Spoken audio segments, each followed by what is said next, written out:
बड़वानी जिले के समीपस्थ चिखलदा खेड़ा में गत 8 दिनों से नर्मदा बचाओ आंदोलन नेत्री मेधा पाटकर की अनशन समाप्त हो गई है।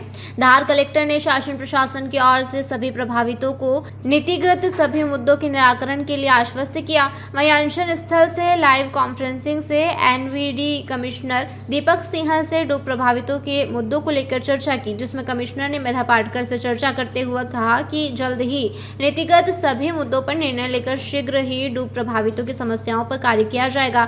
वहीं मेधा पाटकर ने कहा, अब हमें आश्वासन नहीं, निर्णय लेकर धरातल पर कार्य चाहिए और अगर फिर से 2023 जैसे डूब के हालात बनते हैं तो इस बार जल सत्याग्रह करके भले ही जल समाधि लेना पड़े, हम करेंगे। इस पूरे घटनाक्रम में दिल्ली से आए सुप्रीम कोर्ट के प्रख्यात अधिवक्ता संजय पारिक ने भी कहा कि अगर सरकार और एनवीडी वादा खिलाफी करती है तो मेधा पाटकर जी को वचन दिया गया है कि हम प्रभावितों के अधिकारों की लड़ाई सुप्रीम कोर्ट में जारी रखेंगे, ये मैं आपको वचन देता हूं। अनशन समापन में धार कलेक्टर प्रियंक मिश्रा, धार पुलिस अधीक्षक मनोज कुमार सिंह, एसडीएम कुक्षी प्रमोद सिंह गुर्जर सहित बड़ी संख्या में प्रशासनिक अमला मौजूद रहा। मेधा पाटकर जी का जो अनशन चल रहा था, जिसको लेकर प्रशासन यहाँ मौके पर पहुंचा है, सर क्या निर्णय हुए?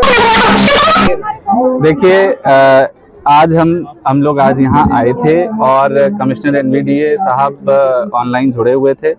सभी ने आश्वासन दिया है, प्रशासन और शासन के प्रतिनिधि के रूप में हम लोगों ने भी आश्वासन दिया है कि शासन की नीति के अनुसार, पुनर्स्थापन नीति के अनुसार, माननीय उच्चतम न्यायालय के निर्णयों के अनुसार जो भी यहाँ पे अभी परिस्थितियां हैं और जो भी हमारे कार्य अभी बचे हुए हैं, उन सब कार्यों को अविलंब उन सब कार्यों को पूर्ण किया जाएगा नीति नियम अनुसार। और ऐसे कुछ लोग जिनके लिए कोई विशेष कार्य योजना बनाने की आवश्यकता है, वो भी हम लोग बना करके उसका भी निराकरण करेंगे। कुछ अभी ज्वलंत मुद्दे हैं, जैसे टिन शेड का मुद्दा है, या जो हमारे कुछ एक ऐसे क्षेत्र हैं जो टापू बन जाते हैं, उनका भी अविलंब हम लोग निराकरण कराएंगे। पिछली बार भी जब ये स्थिति बनी थी, मैं स्वयं आया था, मैंने पूरे क्षेत्र का खुद भी भ्रमण किया था। कुछ ऐसी परिस्थितियां 2 चुनाव की वजह से निर्मित हुई, आचार संहिता की वजह से, कि उसमें जो हम लोगों के सर्वे या कुछ जो कार्य थे, अब उनको हम लोग पूरा कर लेंगे।